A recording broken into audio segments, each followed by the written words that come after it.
গণভোটে হ্যাঁতে সিল দিলে খুলবে নতুন বাংলাদেশ গড়ার দরজা। বৈষম্য, শোষণ, নিপীড়ন থেকে মুক্ত হবে দেশ ও জাতিকে প্রধান উপদেষ্টার বার্তা।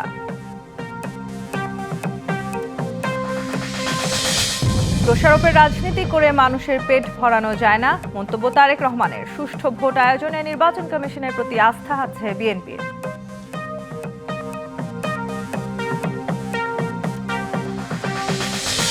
দেশে আরেকটি পাতানো নির্বাচন হতে না দেওয়ার হুঁশিয়ারি জামায়াতের। অভিযোগ, সরকার ও নির্বাচন কমিশন হেলে পড়েছে একটি দলের দিকে।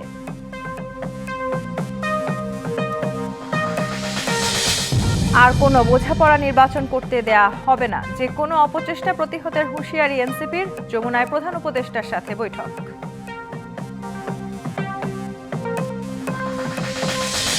শাহজালাল বিশ্ববিদ্যালয়ে ছাত্র সংসদ নির্বাচন 4 সপ্তাহের জন্য স্থগিত। প্রতিবাদে সিলেট সুনামগঞ্জ সড়ক অবরোধ, নির্ধারিত দিনেই ভোটের দাবি।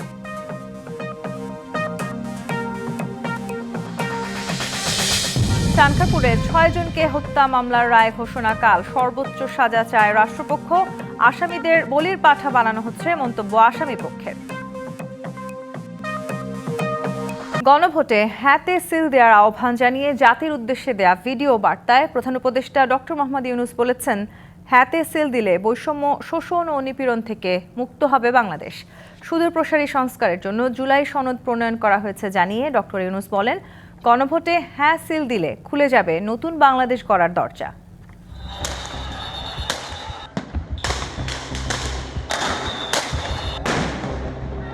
2024 সালের জুলাই-আগস্টে ছাত্র জনতার গণ-অভ্যুত্থানে পতন হয় আওয়ামী লীগ সরকারের। পরে নোবেলজয়ী অধ্যাপক ডক্টর মোহাম্মদ ইউনূসের নেতৃত্বে গঠিত অন্তর্বর্তী সরকারের প্রধান 3 অগ্রাধিকারের মধ্যে অন্যতম গুরুত্ব পায় সংস্কারের বিষয়টি। ঐকমত্য কমিশন, রাজনৈতিক দল ও বিশেষজ্ঞদের মতামতের ভিত্তিতে যা নিয়ে প্রণয়ন করা হয় জুলাই সনদ, যার বাস্তবায়ন নির্ভর করছে আগামী 12ই ফেব্রুয়ারি জাতীয় নির্বাচনের ভোটের দিন গণভোটে পাশ হওয়ার উপর।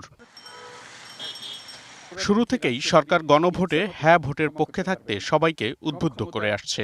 সোমবারও জাতির উদ্দেশ্যে দেয়া ভিডিও বার্তায় আবারও গণভোটে হ্যাঁতে সিল দেওয়ার আহ্বান জানালেন প্রধান উপদেষ্টা। আমি আপনাদের সকলের প্রতি আহ্বান জানাই, আগামী নির্বাচনে গণভোটে অংশ নেন। রাষ্ট্রকে আপনার প্রত্যাশা মতো গড়ে তোলার জন্য হ্যাঁতে সিল দেন। নতুন বাংলাদেশ গড়ার চাবি এখন আপনার হাতে। হ্যাঁতে সিল দিলে নতুন বাংলাদেশ গড়ার দরজা খুলে যাবে।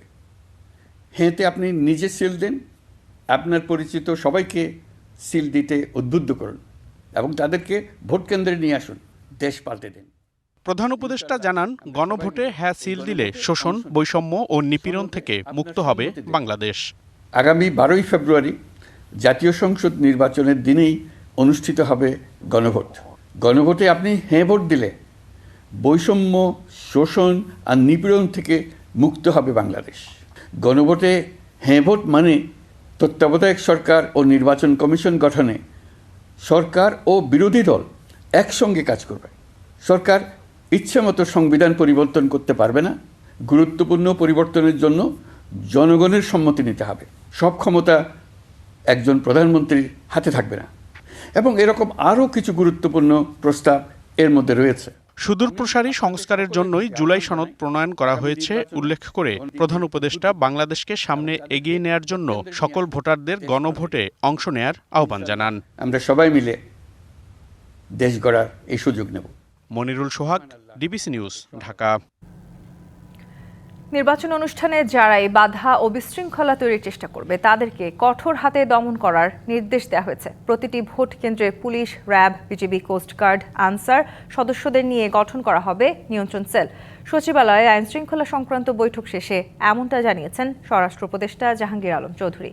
নির্বাচনে যারা দায়িত্ব পালন করবেন তাদের নিরাপত্তা ও নিরপেক্ষতা নিশ্চিতের উপর জোর দেন তিনি। জানান, নির্বাচনে মোট ৪২,৭৬১টি ভোট কেন্দ্রের মধ্যে ৮,৭৮০টি অতি ঝুঁকিপূর্ণ এবং ১৬,৫৪৮টি ঝুঁকিপূর্ণ। এবারে নির্বাচনে আইনশৃঙ্খলা বাহিনীর মোট ৮,৯৭,১১৭ জন সদস্য কাজ করবেন। এছাড়া ২৫,০০০ বডি ক্যামেরা ও পর্যাপ্ত সিসিটিভি ক্যামেরা সহ বিভিন্ন বাহিনী প্রয়োজন অনুযায়ী ড্রোন ব্যবহার করবে। তিনি বলেন, অবাধ, সুষ্ঠু, নিরপেক্ষ, শান্তিপূর্ণ ও উৎসব মুখর করতে সরকার বদ্ধপরিকর। এছাড়া আইনশৃঙ্খলা পরিস্থিতি স্বাভাবিক রাখতে সব বাহিনীকে অবৈধ অস্ত্র উদ্ধারের নির্দেশ দেওয়া হয়েছে বলেও জানান তিনি।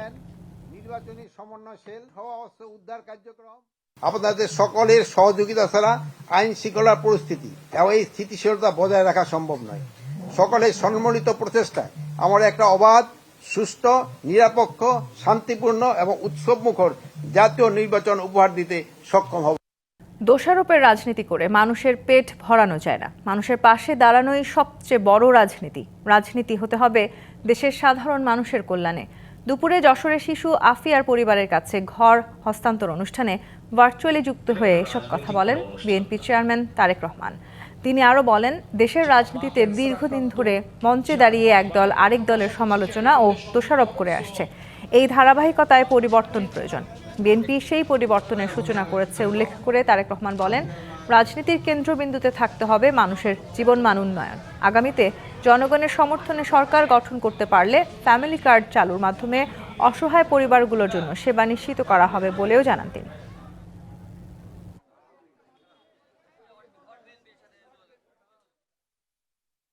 স্বল্প মূল্যে, ন্যায্য মূল্যে কৃষি উৎপাদিত পণ্যগুলো তারা পাবে এবং সেই জন্যই কিন্তু কৃষকের পাশে এসে দাঁড়ানোর জন্য, কৃষককে সহযোগিতা করার জন্য কৃষি কার্ডের মতন একটি প্রকল্প হাতে নিয়েছে, যে আমরা দেশের মানুষের সমর্থন নিয়ে সরকার গঠনে সক্ষম হলে কৃষকদের পাশে দাঁড়াবো।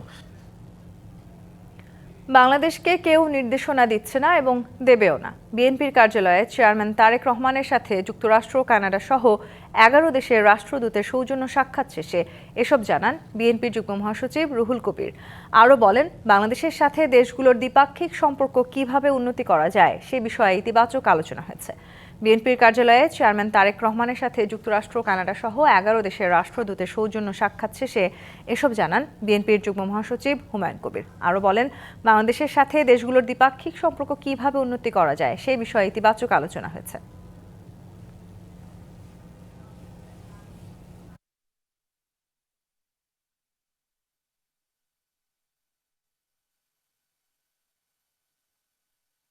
বাংলাদেশ, যুক্তরাষ্ট্র বা আমাদের চেয়ারম্যান তারেক রহমান সাহেব আলোচনা করছেন কিভাবে দ্বিপাক্ষিক সম্পর্ক উন্নয়ন করা যায়। এখানে ট্রেড ইনভেস্টমেন্ট নিয়ে আলোচনা হয়েছে, বিভিন্ন কোঅপারেশন, ইন্টারন্যাশনাল কোঅপারেশনমূলক আলোচনা হয়েছে। নির্বাচন কমিশন এখন পর্যন্ত যোগ্যতার সাথে কাজ করছে। নির্বাচন পরিচালনাতেও এই ধারা অব্যাহত থাকবে এমন আশা প্রকাশ করেছেন বিএনপি মহাসচিব মির্জা ফখরুল ইসলাম আলমগীর। সাবেক রাষ্ট্রপতি শহীদ জিয়াউর রহমানের 90তম জন্মবার্ষিকীতে সকালে রাজধানীর জিয়া উদ্যানে তার সমাধিতে শ্রদ্ধা নিবেদন করে এই কথা বলেন তিনি। এ সময় ছিলেন বিএনপি ও এর অঙ্গ সংগঠনের নেতাকর্মীরা।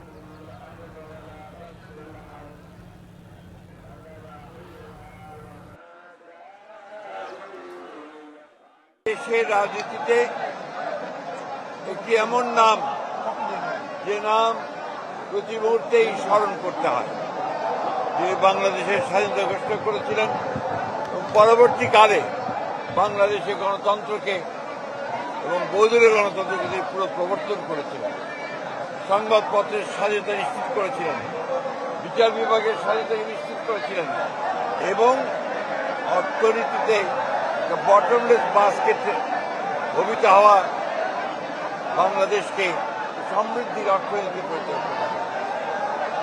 শহীদ প্রেসিডেন্ট জিয়াউর রহমানকে সেই জন্য আমরা বাংলাদেশের মানুষ প্রতি বছর স্মরণ করি। বিএনপি ও ছাত্র দলের মবের কারণেই নির্বাচন কমিশন পক্ষপাতমূলক রায় দিয়েছে এমন অভিযোগ করে জাতীয় নাগরিক পার্টি এনসিপি বলছে, ইসির এমন আচরণ চলতে থাকলে জোটবদ্ধভাবে মাঠে নামবে তারা। কোনো বোঝাপড়ার বা পাতানো নির্বাচনের চেষ্টা হলে প্রতিহত করা হবে। নির্বাচনের আগে সার্বিক পরিস্থিতি নিয়ে বিএনপি ও জামায়াতের পর প্রধান উপদেষ্টার সাথে সোমবার সাক্ষাৎ হয় জাতীয় নাগরিক পার্টি এনসিপির প্রতিনিধি দলের। রাষ্ট্রীয় অতিথি ভবন যমুনায় প্রায় 1 ঘণ্টার বৈঠক শেষে দলের মুখপাত্র আসিফ মাহমুদ সজীব ভুইয়া জানান, এনসিপিকে হেয় করতে নাহিদ ইসলাম এবং নাসিরুদ্দিন পাটোয়ারিকে শোকজ করা হয়েছে। যদি নিউজের রেফারেন্স দিই তাহলে 31 জন ঋণ খেলাপি আছে এখন পর্যন্ত। দ্বৈত নাগরিকের সংখ্যাটাও এর কাছাকাছি হবে। আমরা পুরো রিপোর্টটা প্রকাশ করব সামনের দিনে। এ সময় এনসিপির আহ্বায়ক নাহিদ ইসলাম অভিযোগ করেন, বিএনপির চাপে দ্বৈত নাগরিকত্ব ও ঋণ খেলাপিদের বিরুদ্ধে ব্যবস্থা নেয়নি ইসি। এতে তাদের নিরপেক্ষতা নিয়ে প্রশ্ন উঠেছে। যদি নির্বাচনের সুষ্ঠু পরিবেশ থাকে, কিন্তু যদি ইঞ্জিনিয়ার একটা ইলেকশন করার পরিকল্পনা থাকে, যদি প্ল্যান থাকে কারো এরকম, তাহলে সেই প্ল্যান ভেস্তে যাবে এবং এটা প্রতিহত করা হবে। নির্বাচন কমিশন কোনো দলের পক্ষে প্রভাবিত হলে 10 দলীয় জোট মাঠে নামবে বলে হুঁশিয়ারি দেন নাহিদ ইসলাম। যদি প্ল্যান থাকে কারো এরকম। Hasan Al Mamun, DBC news, Dhaka. 2008-এর মতো আরেকটি পাতানো নির্বাচন এদেশে হতে দেবে না জামায়াত, এমন হুঁশিয়ারি দিয়েছেন দলটির নায়েবে আমির ডাক্তার সৈয়দ আব্দুল্লাহ মোহাম্মদ তাহের। তার অভিযোগ, সরকার আর নির্বাচন কমিশন একটি দলের দিকে হেলে পড়েছে, যা সুষ্ঠু নির্বাচনের জন্য বড় বাধা। তবে এত কিছুর পরও সুষ্ঠু নির্বাচন আদায় করে নেওয়ার প্রত্যয় ব্যক্ত করেন তিনি। আমরা জুলাই বিপ্লবের পাইওনিয়ার। জুলাই গণ অভ্যুত্থানের পর থেকেই আলোচনায় জামায়াত নেতৃত্বাধীন ইসলামী জোট, যা এখন 10 দলীয় নির্বাচনী ঐক্য জোটে পরিণত হয়েছে। এটার মূল লক্ষ্য হচ্ছে একটা বৃহত্তর ঐক্যের মাধ্যমে আমাদের পরিবর্তনের পক্ষে, যাতে করে আমরা মেজরিটি রায় পাই এবং এই মতে একটা সরকার গঠন করা যায়। তবে নানা কারণে নির্বাচন প্রশ্নবিদ্ধ হতে পারে বলে মনে করছেন জামায়াতের নায়েবে আমির ডাক্তার সৈয়দ আব্দুল্লাহ মোহাম্মদ তাহের। যেটা আইন, যেটা আরপিও, যেটা কনস্টিটিউশন যেটাকে নির্ধারণ করে আমরা সেখানে আছি। এখানে আমার দল ক্ষতিগ্রস্ত হবে না লাভবান হবে, দ্যাটস নট আওয়ার কনসার্ন। সুতরাং ঋণ খেলাপি যারা, তাদেরকে বৈধ করা ঠিক হবে না। এবং ডুয়েল সিটিজেনশিপের ব্যাপারে আমাদের কনস্টিটিউশন বলেছে যে এক লোক দুইটা দেশের নাগরিক হইতে পারবে না। ছাত্রদলের নির্বাচন কমিশন ঘেরাও কর্মসূচির সমালোচনা করেন তিনি। ছাত্র সংসদ নির্বাচনের ব্যাপারে ইলেকশন কমিশনের কোনো ভূমিকা নেই। ছাত্রদলের আন্দোলনটা হচ্ছে নেগেটিভ, ধ্বংসাত্মক, আর ছাত্র শিবিরের আন্দোলনটা হচ্ছে পজিটিভ, কারণ নির্বাচন হচ্ছে এটার পক্ষে তার অবস্থান নিয়েছে। অযৌক্তিক আসনের দাবি পূরণ না হওয়ায় ইসলামী আন্দোলন জোট থেকে সরে গেছে বলেও মন্তব্য করেন তিনি। যে দলের জন্য যতটুকু আসন আমরা চূড়ান্ত করতে পেরেছি। Hasan Al Mamun, DBC news, Dhaka. ত্রয়োদশ সংসদ নির্বাচনে প্রার্থিতা প্রত্যাহারের শেষ দিন মঙ্গলবার। বুধবার প্রতীকের বরাদ্দের পর দিন শুরু হবে ভোটের আনুষ্ঠানিক প্রচার। ইসি বলছে তাদের ওপর কোনো চাপে নেই, বিভিন্ন দলের অভিযোগ খতিয়ে দেখছে কমিশন। এদিকে ইসির আশ্বাসে 3 দাবিতে নির্বাচন ভবনের সামনে 2 দিন ধরে চলা অবস্থান কর্মসূচি স্থগিত করছে ছাত্রদল। ত্রয়োদশ জাতীয় সংসদ নির্বাচন ও গণভোট সামনে রেখে পোস্টাল ব্যালটের ভোট গণনা কার্যক্রম পরিচালনার জন্য প্রিজাইডিং অফিসারদের প্রশিক্ষণ হয়েছে নির্বাচন কমিশন ভবন অডিটোরিয়ামে। সোমবার সেখানে গণমাধ্যম কর্মীদেরকে নির্বাচন কমিশনার আনোয়ারুল ইসলাম সরকার বলেন, ইসি কোনো চাপে নেই, রাজনৈতিক দলগুলোর অভিযোগ খতিয়ে দেখার পাশাপাশি নেওয়া হচ্ছে প্রয়োজনীয় ব্যবস্থা। তাদের বক্তব্য তাদের স্ব পক্ষে যেভাবে রেখেছেন, ভোটের মাঠেও তারা সেইভাবে কে কাকে হারাতে পারবে, কে কিভাবে জিতবে, সেজন্য জনগণের কাছে যাবে, ভোটারদের কাছে যাবে। এতে করে একটা সুন্দর নির্বাচন হবে বলে নির্বাচন কমিশন মনে করে। এদিন প্রধান নির্বাচন কমিশনার এএমএম নাসির উদ্দিনের সঙ্গে বৈঠক করেন পুলিশ আইজিপি বাহারুল আলম। আলোচনা হয় নির্বাচন ঘিরে আইন শৃঙ্খলা পরিস্থিতি নিয়ে। এদিকে 3 দাবিতে সোমবারও নির্বাচন কমিশনের সামনে সড়ক অবরোধ করে বিক্ষোভ করেন ছাত্রদলের নেতাকর্মীরা। নির্বাচন কমিশন একটা দলকে সুবিধা দিতে তারা ইচ্ছাকৃতভাবে পোস্টাল ব্যালটে তাদের প্রতীকটা সবার সামনে রেখেছে। একটাই দাবি যে সুষ্ঠু একটা নির্বাচন উপহার দেওয়ার। দাবি আদায় না হওয়া পর্যন্ত আমরা এখানে অবস্থান অবশ্যই করব। সন্ধ্যায় এ নিয়ে কথা বলেন নির্বাচন কমিশনের অতিরিক্ত সচিব KM আলী নওয়াজ।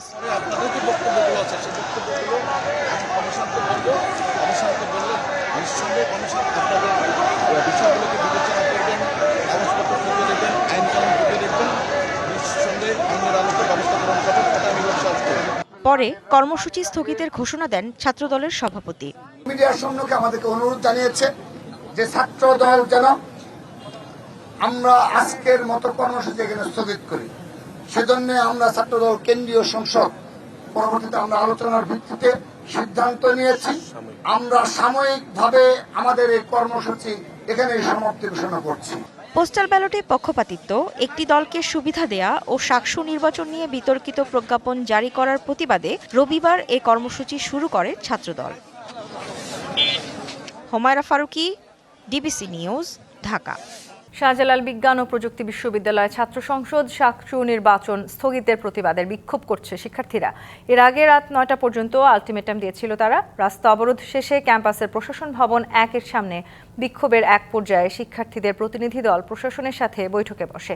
শিক্ষার্থীরা বলছে, কাল শাকচু নির্বাচন না হলে বিশ্ববিদ্যালয়ের বিদ্যুৎ, পানি, খাবার সবকিছু বন্ধ করে দেওয়া হবে।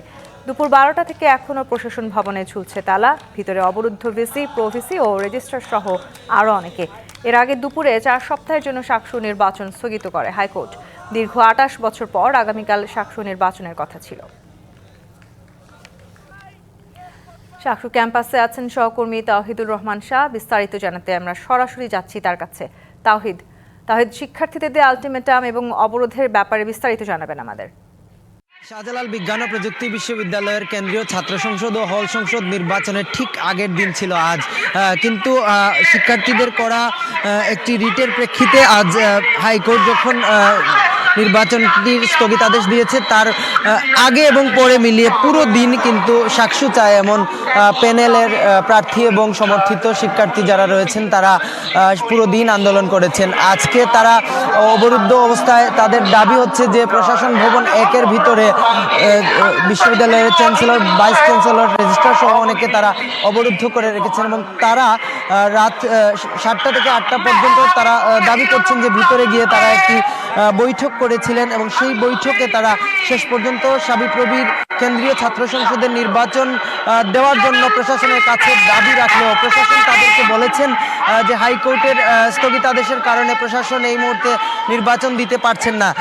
এই বিষয়ে আমরা নির্বাচন কমিশনের একজন প্রতিনিধির সাথে যোগাযোগ করার চেষ্টা করেছিলাম। তিনি যেটি বলেছেন একই কথা, যে এই মুহূর্তে আসলে নির্বাচনটি দেওয়া সম্ভব হচ্ছে না প্রশাসন কিংবা নির্বাচন কমিশনের পক্ষ থেকে। তবে শিক্ষার্থীরা যারা আন্দোলন করছেন তারা রাত 9টা পর্যন্ত আলটিমেটাম দিয়েছিলেন এবং এই আলটিমেটামের পর ঠিক রাত 9টা বেজে 1 মিনিটে তারা আবারও জড়ো হন প্রশাসন ভবনের সামনে এবং সেখানে এখনও তারা বিক্ষোভ করছেন, তারা স্লোগান দিচ্ছেন। তারা এখনও দাবি করছেন যে শাহজালাল বিজ্ঞান ও প্রযুক্তি বিশ্ববিদ্যালয়ের কেন্দ্রীয় ছাত্র সংসদ ও হল সংসদের নির্বাচন দিতে হবে এবং সেই নির্বাচনের মধ্য দিয়ে তারা আসলে তাদের প্রতিনিধি নির্বাচন করতে চান। তারা দাবি করছেন যে আগামীকাল যে কোনো মূল্যে নির্বাচন যদি না হয় তারা নিজেদের প্রতিনিধি আসলে ঠিক করে নেবেন। তো সব মিলিয়ে শাবিপ্রবির প্রশাসনিক ভবনের সামনে থেকে এই ছিল আমার কাছে আন্দোলনের সবশেষ। তন্নি, তাহিদ, আপনাকে ধন্যবাদ। দর্শক, আমাদের সহকর্মী তাহিদ যুক্ত হচ্ছেন শাহজালাল বিজ্ঞান ও প্রযুক্তি বিশ্ববিদ্যালয় থেকে। 5 মাস 10 দিনের বিচার শেষে কাল চাংখারপুলে 6 জনকে হত্যা মামলার রায় ঘোষণা করবে আন্তর্জাতিক অপরাধ ট্রাইব্যুনাল। গণঅভ্যুত্থান পরবর্তী প্রথম মামলা হলেও এটি হবে মানবতা বিরোধী অপরাধ মামলার দ্বিতীয় রায়, যেখানে আসামি তৎকালীন ডিএমপি কমিশনার হাবিবুর রহমান সহ 8 পুলিশ সদস্য। অভিযোগ প্রমাণিত হয়েছে দাবি করে আসামিদের সর্বোচ্চ সাজা চায় রাষ্ট্রপক্ষ। অন্যদিকে আসামিদের বলির পাঠা বানানো হচ্ছে মন্তব্য করে ন্যায় বিচারের প্রত্যাশা জানায় আসামি পক্ষ।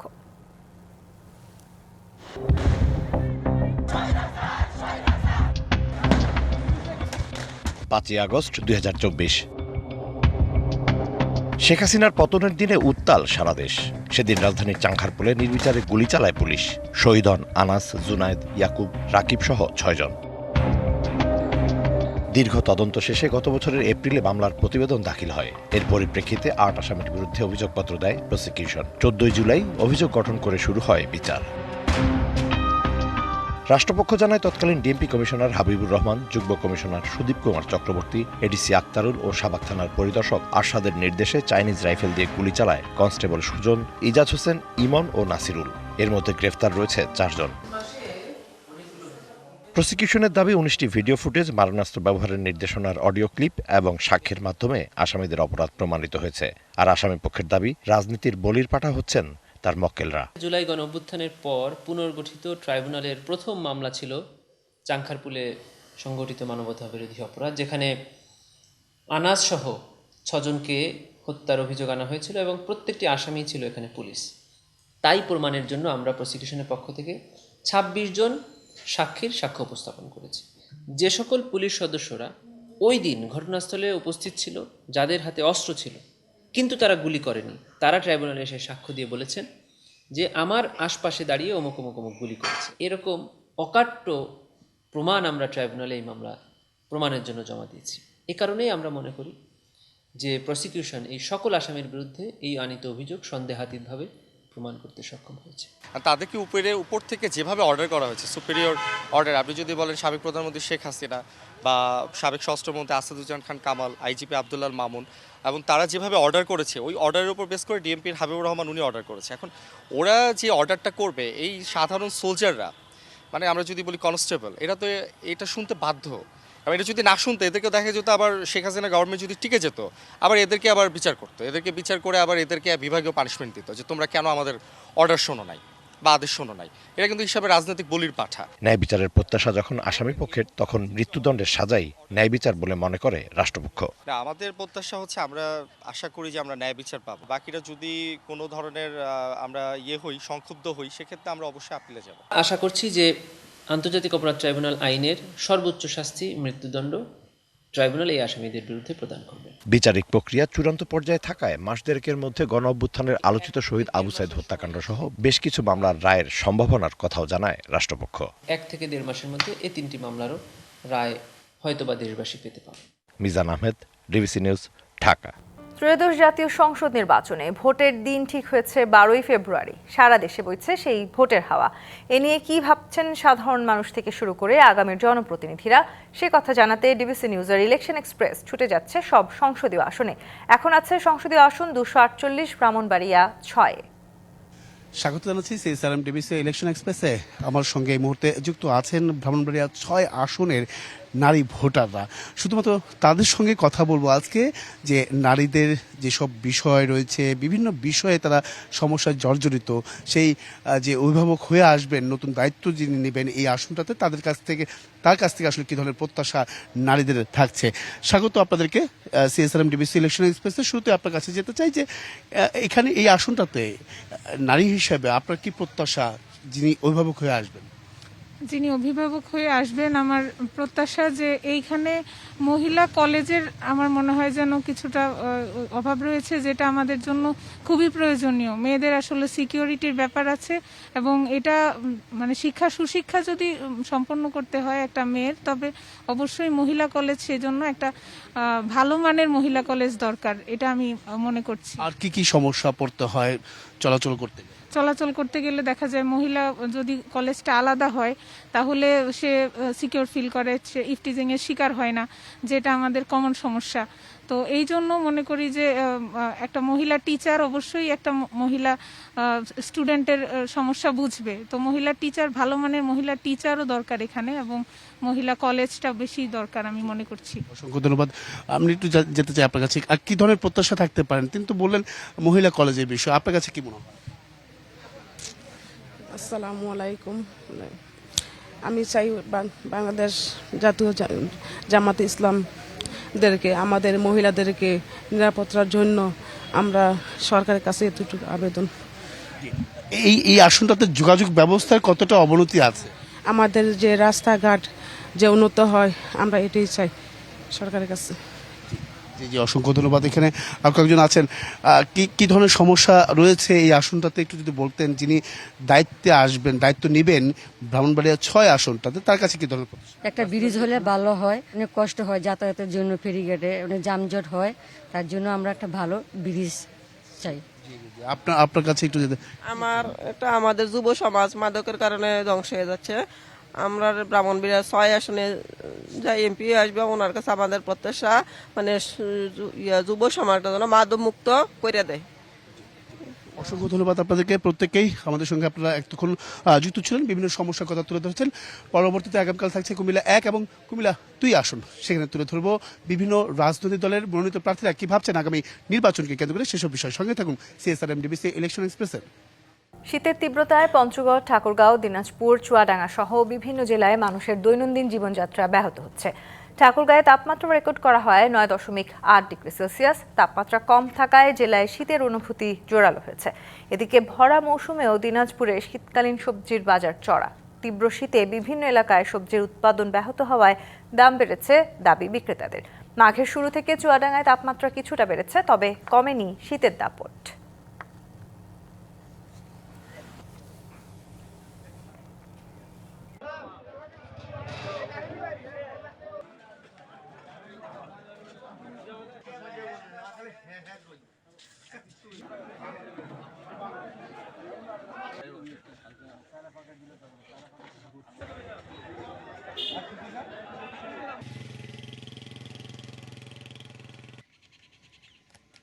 গ্রিনল্যান্ড ইস্যুতে যুক্তরাষ্ট্রের প্রেসিডেন্ট ডোনাল্ড ট্রাম্পকে শান্তিপূর্ণ আলোচনার আহ্বান জানিয়েছেন ব্রিটিশ প্রধানমন্ত্রী কিয়ার স্টারমার। মিত্র দেশগুলোর ওপর শুল্ক আরোপের হুমকি দেওয়ার পর এই কথা বলেন তিনি। স্থানীয় সময় সোমবার লন্ডনে এক সংবাদ সম্মেলনে স্টারমার বলেন, আন্তর্জাতিক জোটের ভিত্তি পারস্পরিক সম্মান ও সহযোগিতা, চাপ প্রয়োগ নয়। মিত্র দেশগুলোর বিরুদ্ধে শুল্ক আরোপ করা সম্পূর্ণ ভুল বলে যুক্ত করেন তিনি। ডেনমার্কের মৌলিক নীতির প্রতি যুক্তরাজ্যের পূর্ণ সমর্থনের কথা পুনর্ব্যক্ত করেন স্টারমার। তিনি সতর্ক করে বলেন, বাণিজ্য যুদ্ধ কোনো পক্ষের জন্যই লাভজনক নয় এবং যুক্তরাজ্য সবসময় জাতীয় স্বার্থ বৈশ্বিক স্থিতিশীলতা রক্ষায় দায়িত্বশীল অবস্থান নেবে।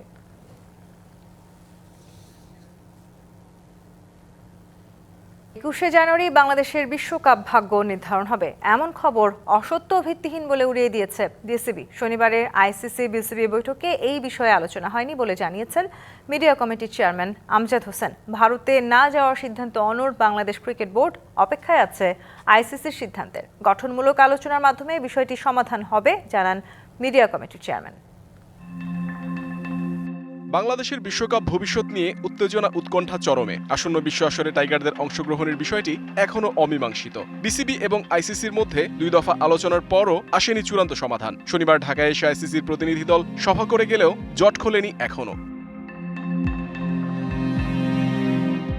এরই মাঝে ক্রিকইনফোর দাবি 21 জানুয়ারির মধ্যে আইসিসির পক্ষ থেকে বিসিবিকে জানানো হবে সিদ্ধান্ত। যদিও এমন খবর অসত্য ও ভিত্তিহীন দাবি বিসিবির। নির্দিষ্ট সময়সীমার বিষয়ে আলোচনা হয়নি আইসিসি বিসিবির বৈঠকে।